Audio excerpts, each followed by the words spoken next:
Hello, welcome back to my haunted library. It's Regina. In the tradition of sharing ghost stories at Christmas time, in the Victorian tradition, and of course the most famous of that would be A Christmas Carol by Charles Dickens, I thought I would share with you one of my favorite poems and horror stories, I guess you would say. Maybe not necessarily a ghost story, but it means a lot to me, and that is The Raven by Edgar Allan Poe. Now, to share a little personal story, when I was 19 years old, I spent my first Christmas alone at my college in a very Dickensian kind of way. I think I romanticized my garret, but it really was I was just, things were not going well at home, so I was by myself in my room, which was in an old Victorian house, and I shared it with my dear friend. And my room really consisted of just a large room with a single bed and one blanket and a little space heater and whatever clothes I had, which weren't much, and definitely gotten from the thrift store. So I was very poor. I was surviving on ramen noodles and cans of spinach. I kid you not, they were four for $1. And it was a very, like I said, I'm romanticizing it, but it was a difficult time. But it was a time that I look back with a lot of gratitude for, if that makes sense. In my garret, there was a nail sticking out of the wall, and I had pasted up through the nail a copy of The Raven by Edgar Allan Poe.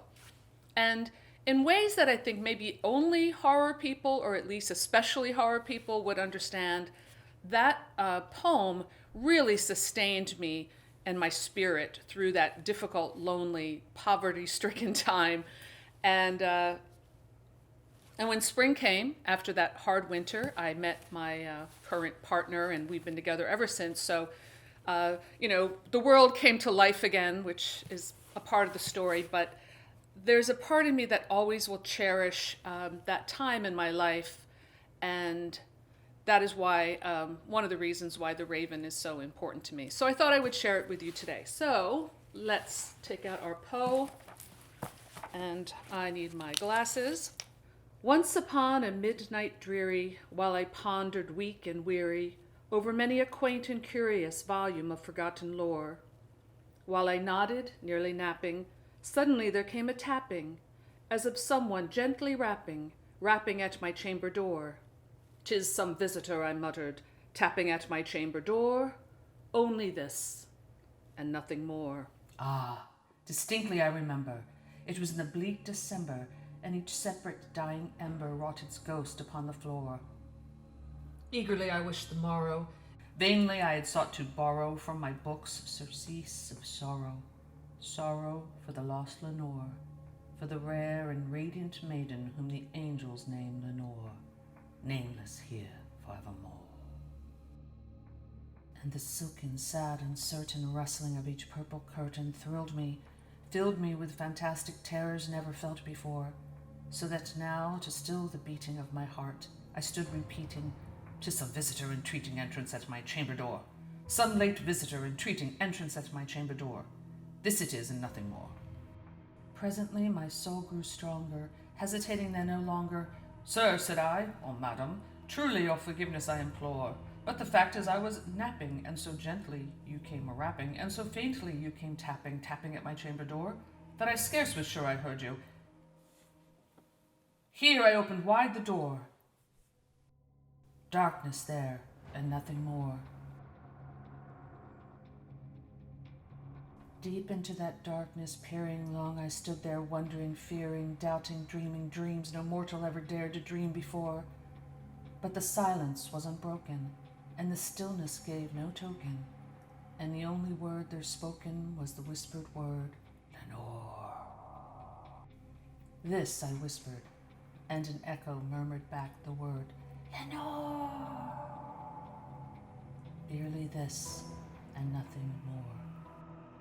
Back into the chamber turning, all my soul within me burning, soon again I heard a tapping, somewhat louder than before. "Surely," said I, "surely that is something at my window lattice.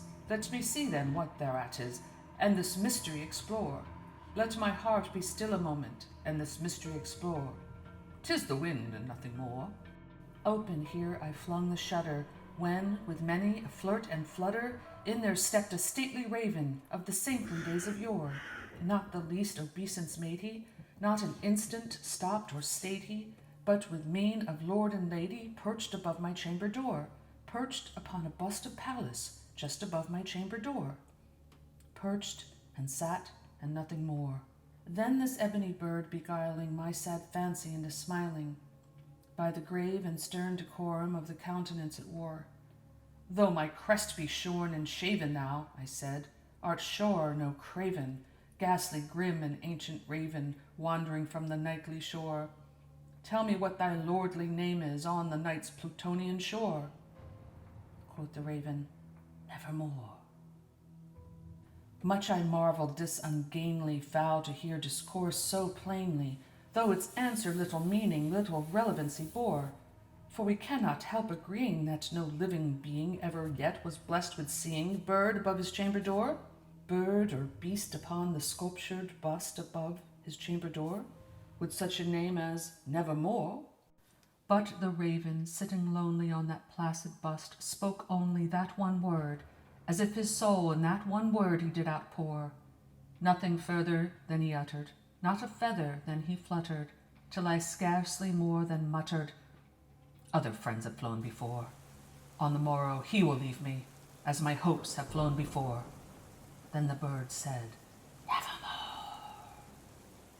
Startled at the stillness broken by reply so aptly spoken, Doubtless, said I, what it utters is its only stock and store, caught from some unhappy master, some unmerciful disaster, followed fast and followed faster, till his songs one burden bore. Till the dirges of his hope the melancholy burden bore of nevermore.